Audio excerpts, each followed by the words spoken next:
Welcome children. आज की worksheet number 50 परमाणु तथा अणु। आज हम रासायनिक संयोजन के नियम तथा परमाणु और अणु के बारे में जानकारी प्राप्त करेंगे। ज्ञान तत्वों से यौगिकों का निर्माण कैसे होता है, क्या मिश्रणों की तरह इन्हें भी आपस में केवल मिला देने से यौगिक बनते हैं। जिज्ञासा दीदी नहीं। जिज्ञासा दीदी ने क्या बताया ज्ञान को? नहीं, यौगिक का निर्माण भिन्न तत्वों के आपस में केवल रासायनिक संयोजन या रासायनिक अभिक्रिया करने से बनता है। जब दो तत्व रासायनिक रूप से संयोजित होते हैं तो क्या बनते हैं बच्चों? तब यौगिक का निर्माण होता है। इन अभिक्रियाओं में कुछ निश्चित सिद्धांत होते हैं जिन्हें हम रासायनिक संयोजन के नियम कहते हैं। आज हम इन्हीं रासायनिक संयोजन को समझेंगे। कौन कौन से रासायनिक संयोजन होते हैं? दो रासायनिक संयोजन होते हैं, एक द्रव्यमान संरक्षण का नियम और दूसरा स्थिर अनुपात का नियम। अब हम देखेंगे ये दोनों नियम क्या होते हैं। द्रव्यमान संरक्षण का नियम: किसी रासायनिक अभिक्रिया में द्रव्यमान का निर्माण अथवा विनाश संभव नहीं है। अर्थात किसी रासायनिक अभिक्रिया के दौरान न तो किसी तत्व को या पदार्थ को बनाया जा सकता है, न उसका निर्माण किया जा सकता है और न ही उसका विनाश किया जा सकता है। इस नियम को हम क्या कहते हैं? द्रव्यमान संरक्षण का नियम कहते हैं। सेकंड नियम है आपका, दूसरा नियम है स्थिर अनुपात का नियम। किसी भी रासायनिक अभिक्रिया में बने यौगिक में तत्व हमेशा एक निश्चित द्रव्यमान के अनुपात में विद्यमान होते हैं। अर्थात कोई यौगिक में जितने तत्व उपस्थित होते हैं वो सारे तत्व एक निश्चित द्रव्यमान के अनुपात में उपस्थित होते हैं। यहाँ पर आपको रासायनिक अभिक्रिया में उत्पादों के द्रव्यमान का कुल योग हमेशा अभिकारक के कुल द्रव्यमान के बराबर होता है। ये द्रव्यमान संरक्षण का नियम है। तो यहाँ पर उदाहरण दिया हुआ है आपको द्रव्यमान संरक्षण का। अगर ए कोई पदार्थ है जिसका द्रव्यमान 4 ग्राम है और बी पदार्थ है जिसका द्रव्यमान 10 ग्राम है, तो सी और डी दो नए पदार्थ बनते हैं अभिक्रिया के दौरान। तो उनके द्रव्यमान यहाँ पर देखिए आप 2.5 और 11.5 है। अगर आप इन दोनों को ऐड करेंगे, जोड़ेंगे और इन दोनों को ऐड करेंगे अर्थात अभिकारक को और बनने वाले उत्पादों के द्रव्यमान को अगर आप जोड़ेंगे तो वो कैसे आएंगे बच्चों? बराबर आएंगे। 4, 10 और 4 कितना हो गया आपका? 14 ग्राम। अगर आप 2.5 को 11.5 से में जोड़ेंगे तो कितना आना चाहिए बच्चों? पॉइंट के नीचे पॉइंट आएगा, 4 और 1। तो ये क्या आ गया? 14 ग्राम। और अभिकारक का द्रव्यमान कितना था? 14 ग्राम। तो ये उदाहरण आपका द्रव्यमान संरक्षण के नियम की पुष्टि करता है। यौगिकों का निर्माण करने वाले तत्व सदैव स्थिर अनुपात में अभिक्रिया करेंगे, चाहे वह किसी भी स्थान पर हों या यौगिक किसी भी पद्धति से बनाए गए हों।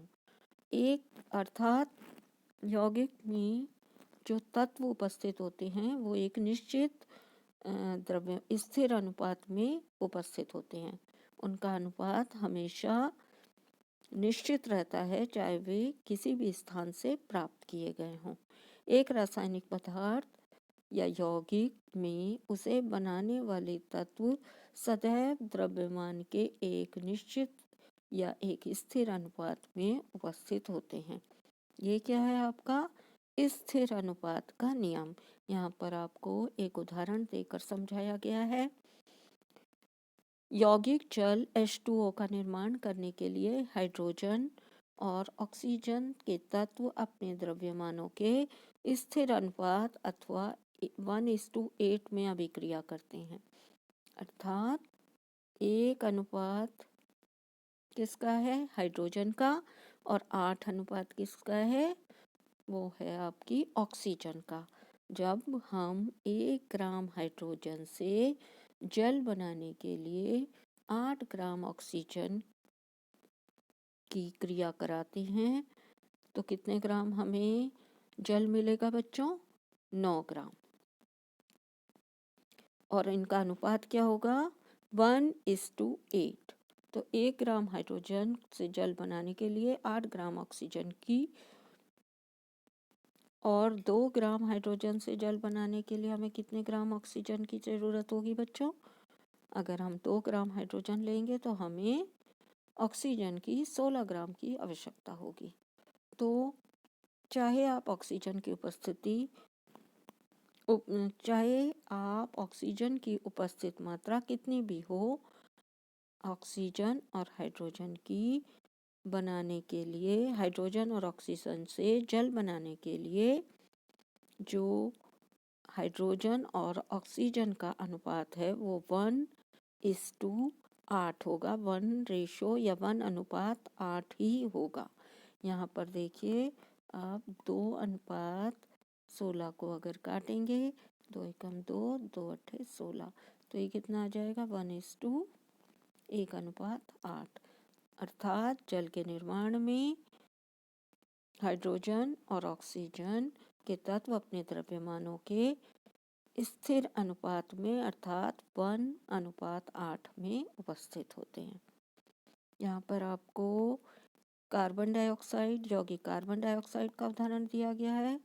कार्बन डाइऑक्साइड में ऑक्सीजन के द्रव्यमानों का अनुपात क्रमशः 3:8 होता है, 3:8 होता है। और अमोनिया में हाइड्रोजन और हाइड्रोजन के द्रव्यमान का अनुपात 14:3 अर्थात 14:3 होता है।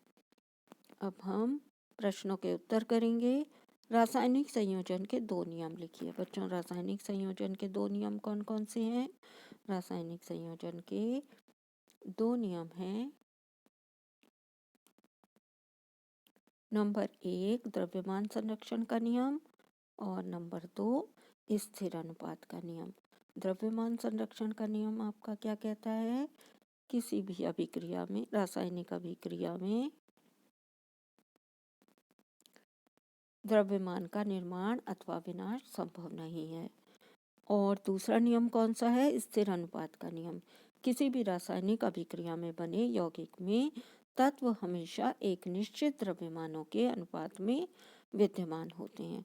तो यह है आपका क्वेश्चन नंबर 1 का आंसर। अब हम क्वेश्चन नंबर 2 देखेंगे।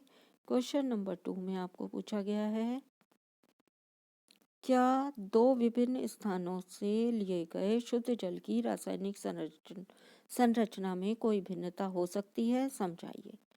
बच्चों, क्या 2 विभिन्न स्थानों से अगर हम शुद्ध जल प्राप्त करें तो उनकी रासायनिक संरचना में रासायनिक संरचना अलग अलग हो सकती है? नहीं।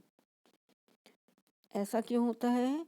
2 विभिन्न स्थानों से लिए गए जल की रासायनिक संरचना में कोई भिन्नता नहीं हो सकती, क्योंकि यौगिकों का निर्माण करने वाले तत्व सदैव स्थिर अनुपात में ही अभिक्रिया करते हैं। जल एक यौगिक है। जल के निर्माण में हाइड्रोजन तथा ऑक्सीजन के तत्व अपने द्रव्यमानों के स्थिर अनुपात क्रमशः 1:8 में ही अभिक्रिया करेंगे। Question number 3। क्वेश्चन नंबर 3 में आपसे क्या पूछा गया है? क्वेश्चन नंबर 3 में आपको एक छोटा सा न्यूमेरिकल दिया है बच्चों। वो क्या दिया है, यदि 3 ग्राम कार्बन को 8 ग्राम ऑक्सीजन में जलाने पर 11 ग्राम कार्बन डाइऑक्साइड बनती है तो 12 ग्राम कार्बन को 32 ग्राम ऑक्सीजन में जलाने पर कितनी कार्बन डाइऑक्साइड बनेगी? आपका उत्तर रासायनिक संयोजन के कौन से नियम पर के आधार पर है? पहले आपको बताना है कि अगर आप 12 ग्राम कार्बन को 32 ग्राम ऑक्सीजन में जलाएंगे तो कितनी कार्बन डाइऑक्साइड बनेगी। तो बच्चों, कितनी कार्बन डाइऑक्साइड बनेगी? जब हम 12 ग्राम कार्बन को 32 ग्राम ऑक्सीजन में जलाएंगे तो 44 ग्राम कार्बन डाइऑक्साइड प्राप्त होगी। और ऐसा किस लिए होगा? ऐसा द्रव्यमान संरक्षण के नियम के अनुसार होता है। क्वेश्चन नंबर 4 में आपसे पूछा गया है अमोनिया और कार्बन डाइऑक्साइड का निर्माण किन किन तत्वों से होता है। तो आपको बताना है कि अमोनिया का निर्माण में कौन से तत्व का उपयोग में लाए जाते हैं या किन तत्वों से होता है, और कार्बन डाइऑक्साइड का निर्माण किन तत्वों से होता है। बच्चों, अमोनिया फॉर्मूला NH3 होता है। अमोनिया का निर्माण नाइट्रोजन और हाइड्रोजन द्वारा होता है। फॉर्मूला क्या होता है इसका? NH3। कार्बन डाइऑक्साइड का निर्माण कार्बन और ऑक्सीजन के द्वारा नामक तत्वों द्वारा होता है और इसका सूत्र होता है CO2। Thanks for watching.